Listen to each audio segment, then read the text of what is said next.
আমাদের এই রাস্তা ছিল কঙ্কটকাকীর্ণ। আমরা কখনো অত্যাচারিত হয়েছি, আমরা কখনো শহীদ হয়েছি, আমরা কখনো বিশ্ববিদ্যালয় থেকে ছাত্রত্ব বাতিলের মতো সিদ্ধান্ত আমরা উপনীত হয়েছি। আমরা বিভিন্ন জায়গাগুলো থেকে, রাষ্ট্রের বিভিন্ন জায়গা থেকে রাষ্ট্রযন্ত্রের মাধ্যমে আমরা অত্যাচারিত নির্যাতিত হওয়ার মধ্য দিয়ে আজকে 48 বছর আমরা পদার্পণ হয়েছি।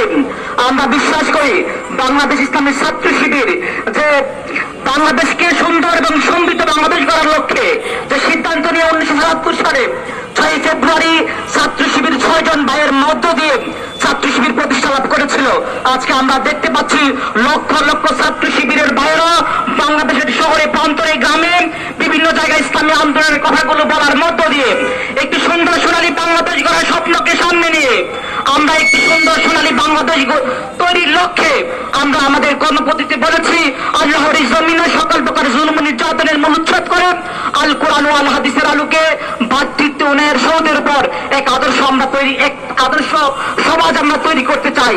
সেজন্য বাংলাদেশ ইসলামী ছাত্র শিবির প্রতিনিয়ত কাজ করে যাচ্ছে। আমরা দেখতে পাচ্ছি যে রাষ্ট্রে মাদকের জন্য রাষ্ট্র অনেক পেছনে থাকে, তারা মাদক নির্মূলের জন্য চেষ্টা করে, কিন্তু আমরা দেখতে পাচ্ছি ছাত্র শিবিরের লক্ষাধিক জনশক্তি তারা মাদক সেবন করে না।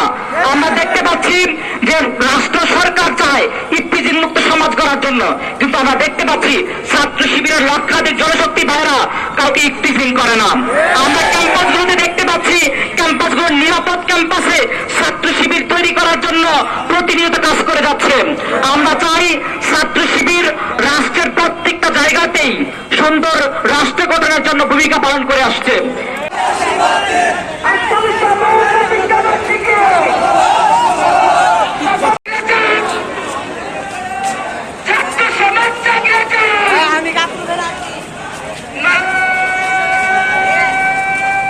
প্রিয় ভাইরা, আপনারা জানেন 48 বছর পেরিয়ে আজকের এই দিনে আসার জন্য 234 ভাইয়ের জীবন দিতে হয়েছে। আপনারা জানেন আজকের এই 48 বছর পেরিয়ে আজকের এই দিনে আসার জন্য অনেক ভাইকে পঙ্গুত্ব বরণ করতে হয়েছে, অনেক ভাইকে গুম হতে হয়েছে, অনেক ভাইকে তার চোখ হারাইতে হয়েছে, অনেক ভাইকে এখনো গুম হয়ে এখনো আমরা পাইনি। আপনারা জানেন ওয়ালিউল্লাহ মুকাদ্দাসের এখনো আমরা খোঁজ পাইনি। এই ওয়ালিউল্লাহ মুকাদ্দাসের মতো অনেক ভাইকে তারা এখনো গুম করে রেখেছে।